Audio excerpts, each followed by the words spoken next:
வணக்கம். ஜவை இஜெட் from Jawad Vattipudur. Power writer அப்படிங்கிற அந்த யூடியூப் சேனல் மூலமாக உங்களை மீண்டும் சந்திப்பு ரொம்ப மற்ற மகிழ்ச்சி. அத்தோட எங்கள் சேனலை சப்ஸ்கிரைப் பண்ணுங்கள், பெல் பட்டன் அழுத்த மறந்துடாதீங்க. அத்தோட எல்லாத்துக்கும் ஷேர் பண்ணுங்கள். பொதுவாக அரசியலாகட்டும் சினிமாவாகட்டும் பெண்களுடைய ஒரு வாக்கு அப்படிங்கிறது, பெண்களுடைய ஆதரவுங்கிறது தான் ரொம்ப ரொம்ப முக்கியம். எம்ஜிஆரே எடுத்துக்கங்களேன், சினிமாவிலையும் பெண்களை வச்சு தான் சாதித்தார். அதை விட்டு அரசியலுக்கு வந்தார். தாய்க்குளமே அப்படின்னார். பெண்களை வச்சு தான் சாதித்தார்.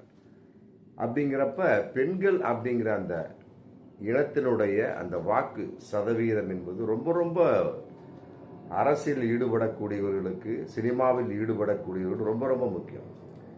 விஜயை எடுத்துக்கலாம், இன்னைக்கு அரசியலுக்கு வந்திருக்கலாம்.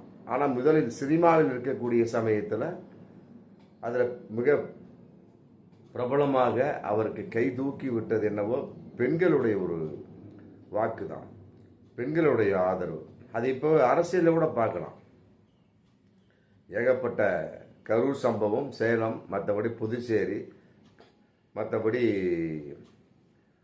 முந்தா நாள் நடந்த தஞ்சாவூர் சம்பவம், எல்லாத்திலையுமே பார்த்தாலுமே சரி, விஜயை பார்க்க வேண்டும், விஜயை பார்க்க வேண்டும், விஜயை பார்க்க வேண்டும். அப்போ இந்த வங்கி தான் இந்த வாக்கு வங்கி தான் அன்று சினிமாவில் அவருக்கு தூக்கி விட்டது. இன்னைக்கு அதே பெண் வாக்கு வங்கி இன்னைக்கு அரசியலுக்கு ஆதரவாக விஜய்க்கு இருந்து கொண்டிருக்கிறது.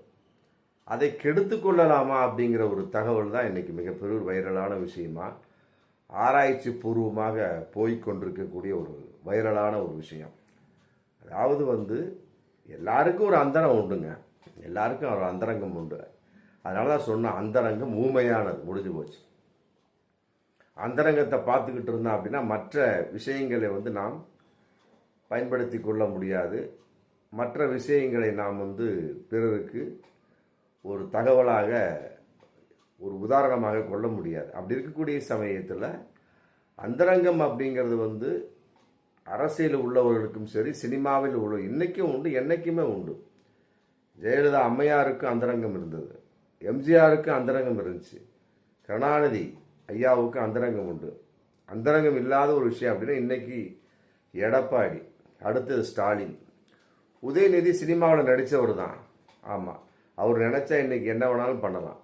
அந்த அளவுக்கு அந்தரங்கம் ரொம்ப ரொம்ப கொச்சைப்படக்கூடிய அளவுக்கு, அந்த அளவுக்கு ஒரு வாய்ப்பு நிறையா இருக்குது. ஆனால் எல்லாத்தையும் மூடி மறைத்து அமைதியாக நீட்டாக அரசியலில் இறங்கிட்டேன், கரெக்டாக போயிட்டுருக்கிறார். யார்? உதயநிதி ஸ்டாலின். அந்த மாதிரி அரசியல் பண்ண தெரியாத ஒரு நபர் தான் விஜய். அதாவது முந்தா நாள் ஒரு 4-5 நாளைக்கு முன்னால் ஒரு திருமண விழா. ஆமாம், அதுக்கு திரிசாவோட வரக்கூடிய அளவுக்கு என்ன அவசியம் இருக்கிறது அப்படிங்கிற ஒரு கேள்வி இருக்குது. இன்னைக்கு அது வந்தாச்சு. சரி, வந்தாச்சப்பா. மனைவியோட அவர் ரொம்ப சங்கோஜமாக இருக்கார், ரொம்ப அன்பாக இருக்கார், காதலாக இருக்கிறார். பசங்க பிள்ளைகளோட ரொம்ப அன்பாக இருக்கார், காதலாக இருக்கார். மற்றபடி எந்த பிரச்சனையுமே கிடையாது. கணவன் மனைவிக்குள்ள எந்த பிரச்சனையும் கிடையாதுப்பா.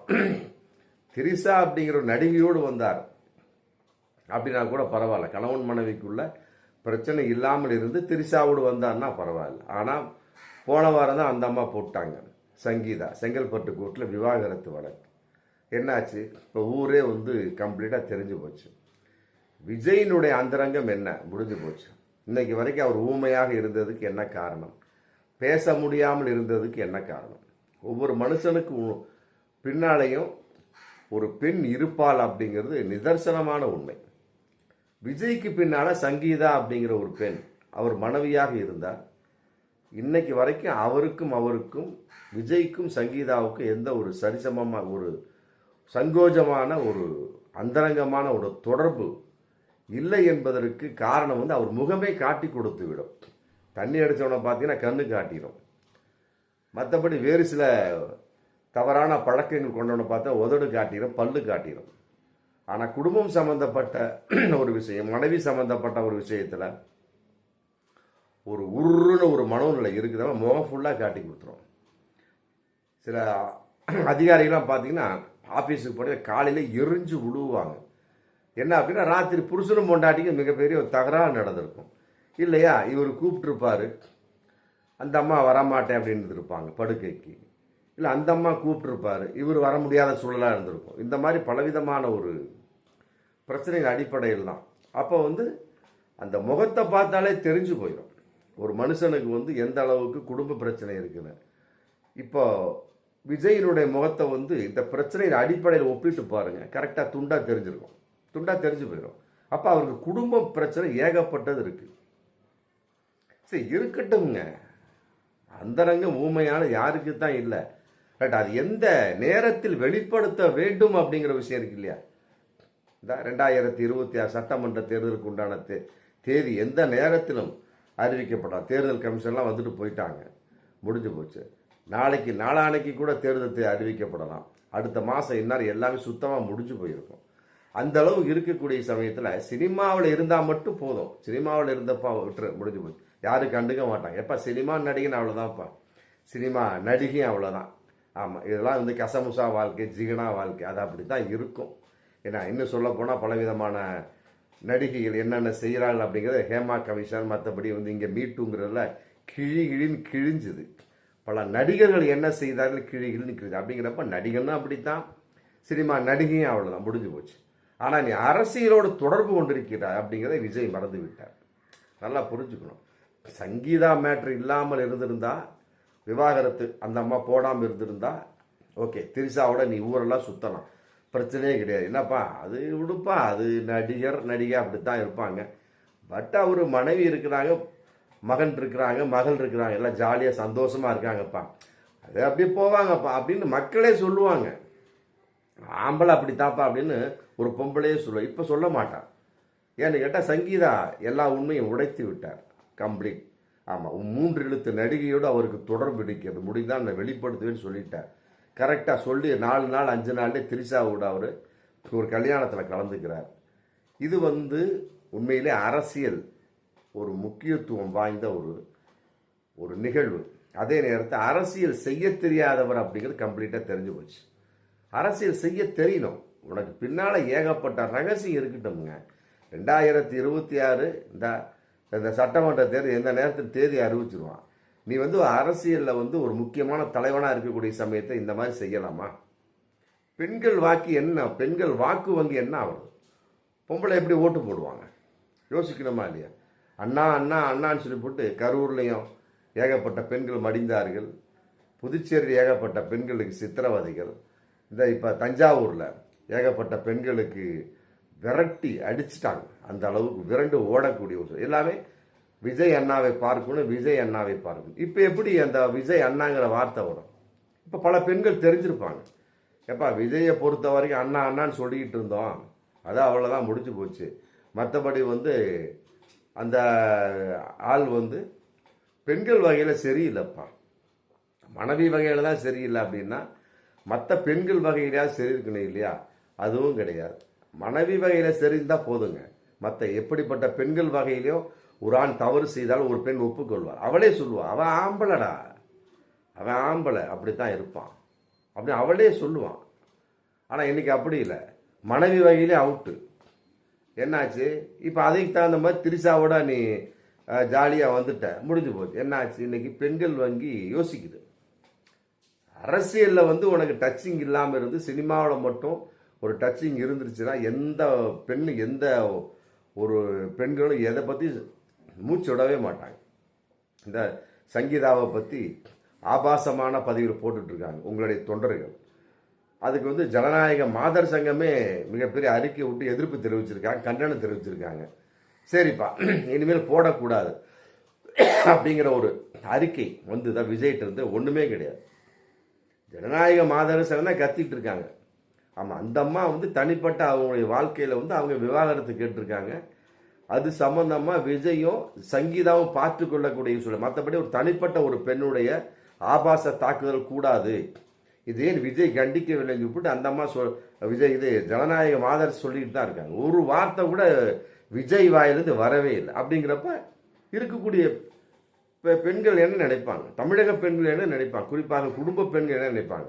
நம்ம என்னடா விஜய் அந்த அளவுக்கு தாங்குன்னு தாங்கணும், சீப் அண்ட் பெஸ்ட்டாக மாறிவிட்டார். பெண்கள் வகையில் மிக மைனஸான ஆள். தெரிஞ்சு போச்சா?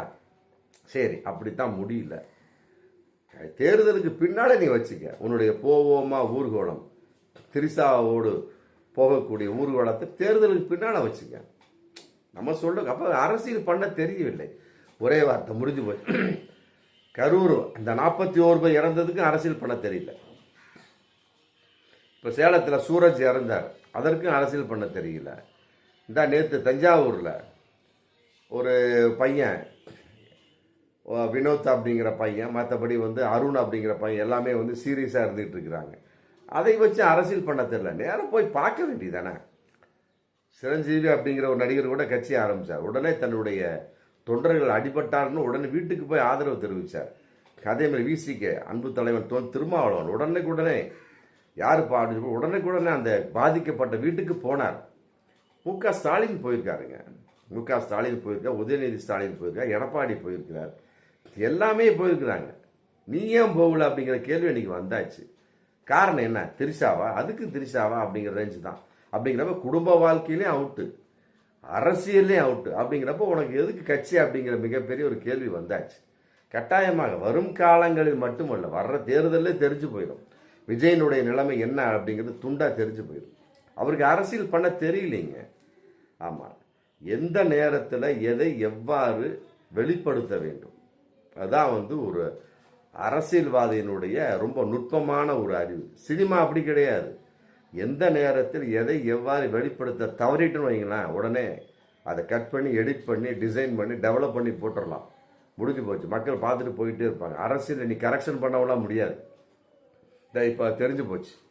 சங்கீதா சொன்னாங்க 3 எழுத்து நடிகை, அது திரிஷா தான் அப்படின்னு தெரிஞ்சு போச்சு. ஒரு மாதத்துக்கு முன்னால் பாஜக நைனாரே போட்டு உடைச்சிட்டாரு. திரிஷா வீட்டிலேருந்து விஜய் வெளியேற வேணும் அப்படின்ட்டாரு. முடிஞ்சு போச்சு. என்ன ஒன்று தான், அதிகப்படியான வாக்கு யாருக்கு கொடுக்குது? திரிஷாவுக்கு கொடுக்குது. நயினார் நாகேந்திரனும் விஜய்க்கு திரிஷாவோட தொடர்பு இருக்குன்னு சொல்லிட்டாரு. இப்போ விஜய்க்கு தொடர்பு இருப்பது பப்ளிக்காகவே தெரிஞ்சு போச்சு. 1,00,000 பேர் இல்லை, 1 கோடி பேர்த்துக்கு தமிழகம் உள்ள உலகம் உள்ள தெரிஞ்சு போச்சு. அப்படிங்கிறப்ப என்ன ஆகுது? அந்த சங்கீதா சொன்ன அந்த 3 எழுத்து நடிகை திரிஷா தான். அதில் எந்த ஒரு மாற்று கருத்துமே கிடையாது. புரியுதுங்களா? அப்படிங்கிறப்ப நீ அரசியலை எப்படி ஓட்டு வாங்க முடியும்? பெண்கள் எவ்வாறு ஓட்டு போடுவார்கள்? ஒன்றுமே இல்லையே. மீண்டும் சொல்லிக்கொள்வது அதுதான். கரூர் வகையிலையும் அரசியல் பண்ண தெரியல. இந்த சிபிஐ கூட்டிகிட்டு போய் விசாரிச்சாங்க, அந்த வகையிலையும் அரசியல் பண்ண தெரியல. இந்த ஜனநாயகனை முடக்கி வச்சிருக்கான் என்ன பாஜக, அதுக்கும் அரசியல் பண்ண தெரியல. சரி, திரிஷா மேட்ரு அது உள்ளதான் இருக்குது. சரி, சங்கீதா மேட்ருலே அரசியல் பண்ண தெரிஞ்சுதா? அந்த அம்மா அப்படி சொல்லுது, இப்படி சொல்லுது, இப்படி ஏதோ ஒரு இப்போ சீமான் கூட மாட்டினாரு விஜயலட்சுமி மேட்ரு. எவ்வளோ நேக்க அழகாக ஜம்முன்னு வெளியே ஒன்றுமே இல்லாமல் அப்படியே ஒன்றும் இல்லாத அப்படியே முன்னப்பாம்பு மாதிரி இருக்கிறார். இன்னைக்கு 234 தொகுதியில் 117 பெண்களுக்கு 117 ஆண்கள் வேட்பு அறிவிச்சிட்டார். முடிஞ்சு போச்சா? அவன் அரசியல்வாதி. அப்போ உனக்கு அரசியல் பண்ண தெரியல அப்படிங்கிறப்ப எதுக்கு உனக்கு கட்சி? தேவையில்லை. ஆமாம், இந்த இப்போ சமீபத்தில் 32 கோடி சில்லறைக்கு அண்ணா நகரில் திருமங்கலத்தில் ஒரு மிகப்பெரிய ஒரு வணிக வளாகத்தை விஜய் விற்றுருக்கிறார். இப்படி ஒவ்வொன்றா விற்றுக்கிட்டே போக வேண்டியதான். அப்போ விற்றுக்கிட்டே என்ன உடைய பழையபடி நம்ம பிளாட்பாரத்துக்கு வந்துட வேண்டியதான். யோசிக்கணும். சினிமா வாழ்க்கை என்பது இது, அரசியல் வாழ்க்கை என்பது. அதில் குறிப்பாக பெண்களுடைய வாக்கு என்பது ரொம்ப ரொம்ப ரொம்ப எதிர்பார்ப்பான ஒரு விஷயம். ஆமாம், எம்ஜிஆரை தூக்கி விட்டது பெண்கள்.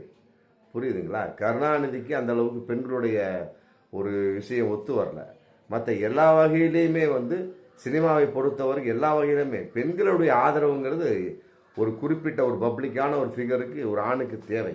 அதன் அடிப்படையில் அரசியல் கான்செப்ட் இந்த இருக்கக்கூடிய சமயத்தை திரிஷாவுடைய விஷயம் இன்னைக்கு பெண்கள் அந்த வாக்கு வங்கி விஜய் சம்பந்தப்பட்ட வகையில் அமுக்கி விட்டது. பெண்களை யோசிக்க வைத்து விட்டு. அப்படி இருக்கக்கூடிய சமயத்தில் இந்த வரக்கூடிய சட்டமன்ற தேர்தலில் பெண்கள் எவ்வாறு விஜய்க்கு ஓட்டு போடுவார்கள்? தாவேக்காவில் இருக்கக்கூடிய பெண்களே இன்னைக்கு முக்கி முடங்கிட்டு இருக்கிறாங்க. ஆமாம், அஜிதா மேட்ரும் அது பாய்சன் சம்மந்தப்பட்ட விஷயம், மற்ற ஏகப்பட்ட விஷயம். இந்த சமீபத்தில் ஒரு மதுரை அந்த தெற்கில் தங்கபாண்டினா யாரோ, அவரும் பெண்கள் சம்மந்தப்பட்டவையில் ஏகப்பட்ட, அந்த பொண்ணும் தற்கொலைக்கு போயிட்டா, தாவேக்கா தான். இந்த மாதிரி ஏகப்பட்ட பெண்கள் சம்பந்தப்பட்ட விஷயத்துல கட்சிக்குள்ளேயே இருக்கு, அதுக்குள்ளேயே அவரால் வந்து ஒரு பஞ்சாயத்து பண்ண முடியல. அப்படிங்கிறப்ப தனக்குத்தானே அவர் எவ்வாறு பஞ்சாயத்து பண்ணிக்கொள்ள முடியும்?